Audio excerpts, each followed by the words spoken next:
Right now, the 7 most watched titles on Netflix are an eclectic mix of originals, reality shows, sitcoms, and documentaries.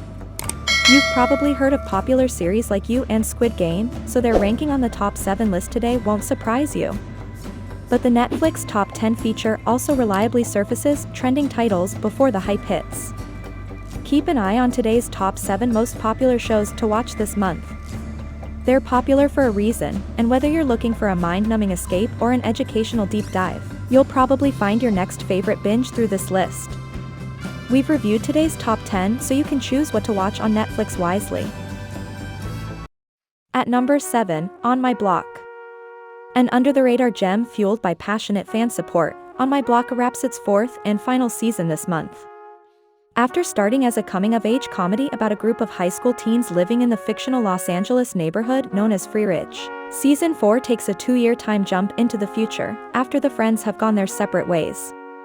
Wouldn't you know it, but they find a reason to come back together, this time, in response to a once-buried secret threatening to come out.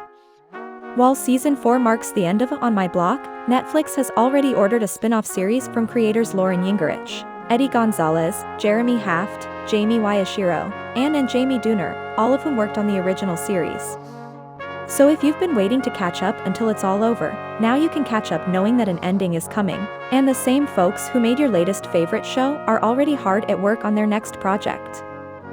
Coming in at number 6, HellBound. For as long as human beings have existed, we've wondered about divinity, creating religions and philosophies that theorize about heaven, hell, and divine will. But what happens when these beliefs and theories are proven real, when supernatural beings appear on Earth, bringing judgment with them? Well, that's the premise of Netflix's brand new South Korean horror drama series, HellBound. Directed by Yoon Sang-ho, who's best known for his box office hit Train to Busan, HellBound is based on a webtoon titled Hell. The webtoon was written and drawn by Yoon Sang-ho and received widespread acclaim. The live-action adaptation is a Netflix original, penned by Choi Kyu-sok, Song-got, and produced by Lezen Studio. HellBound is set to explore how narratives of good and evil, sin and virtue can warp and twist a society, leading to an age of chaos. Excited? We thought you'd be. Check out the series, which premieres on the 19th of November on Netflix. It will definitely be worth your time. At number 5. The Babysitter's Club. Did you not watch the first season? Go correct that right now. I'll wait. Wasn't that fun? And sweet? And smart? The Babysitter's Club is an ideal adaptation of and Martin's beloved books in that it updates its protagonists, stories, and focus to speak to modern audiences, who, to be clear, includes everyone, without losing the classic camaraderie, all-ages storytelling, and character specificity that made reading each story so meaningful. Shout out to casting directors Danielle Afiero and Amber Horn, as well as Canadian casting head Tiffany Mack, for building such an excellent ensemble. Not only are the young adult performers all providing strong character work, but looping in Alicia Silverstone, Mark Evan Jackson, and Mark Forstein as the standout parents is inspired. Creator Rachel Schuckert has crafted a world you never want to leave, and after October 11th, for a good 5 hours, you won't have to. Enjoy. Coming in at number 4. Maid. Why should you watch it? Short answer, Margaret Qualley. A breakout on HBO's The Leftovers, who soon earned raves for the indie feature Novitiate, and an Emmy nomination for FX's Of Foss, is now the lead of her own Netflix limited series. Maid follows Alex, played by Qualley, a single mother stretching every dime to make a better life for her daughter. It's no surprise the malleable and emotional star is getting raves for her detailed, moving portrayal, but for those who've yet to appreciate what she can do, Maid should provide all the evidence you need. Before the show gets labeled as a star vehicle, it's critical to recognize that above all else, Maid is about how poverty is a nearly inescapable trap, how those without money are those without power, and how lacking both can create a vicious cycle that keeps people down.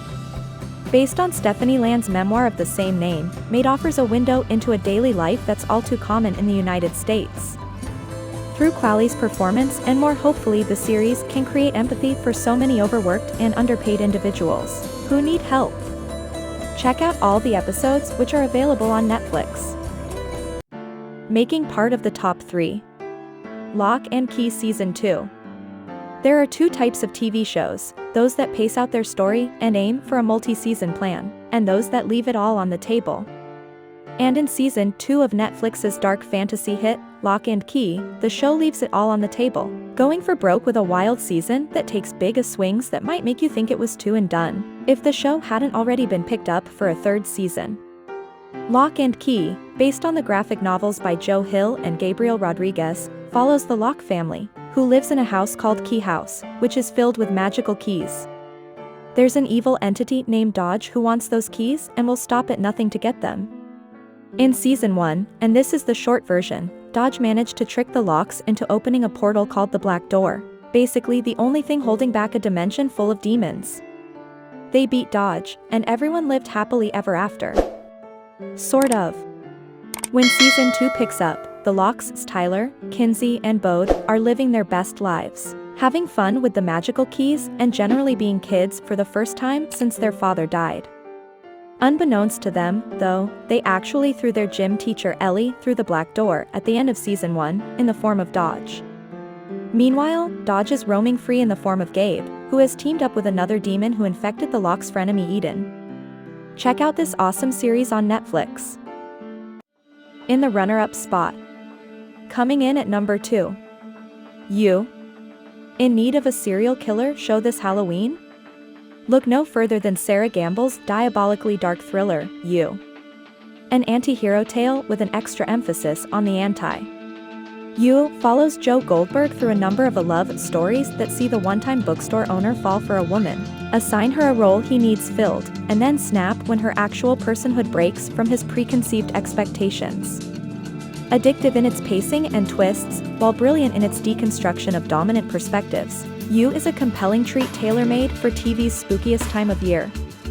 Penn Badgley, always a bit creepy on Gossip Girl, especially when the titular narrator's identity was revealed, yet still depicted as a viable love interest throughout most of the series. The actor got plenty of prep for subverting expectations as the good-looking leading man. But his menacing demeanor and character building go further in You, making for a compelling central performance to go along with a love-to-hate central character. All episodes of this amazing series are now available on Netflix. At the top spot. Coming in at number 1. Squid Game. Squid Game is a disturbing 9-episode series about a world where children's games turn deadly. Squid Game is the first Korean drama to hit the number 1 spot on Netflix, reaching the milestone just 4 days after its release, and now marks the company's biggest series launch ever. It's bloody and violent, but it's also addictive and highly bingeable. The plot of this amazing series is basically about a story of people who fail at life for various reasons, but suddenly receive a mysterious invitation to participate in a survival game to win more than $38 million. The game takes place at an isolated island and the participants are locked up until there is a final winner. The story will incorporate popular children's games from the 1970s and 1980s of Korea, such as Squid Game, literal translation of its Korean name, which is a type of tag where offense and defense use a squid-shaped board drawn in the dirt. You'll probably get some Hunger Games flashbacks watching Squid Game, and there are some throwbacks to Hostel and other horror flicks when a group of masked rich VIPs come to bet on, and cheer on, the deaths. But Squid Game doesn't feel like a copycat, it's a well-done drama/horror series. Rich backstories are developed not just for the desperate contestants, but for those running the game. Be sure not to miss the final episode, which is a real roller coaster.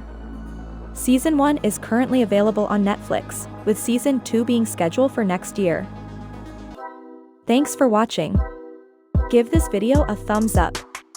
Of all current TV shows and series on various networks and streaming services, which ones are your favorites? Let us know about them in the comments. And if you're new to this channel, subscribe and click the bell to stay up to date with our latest videos.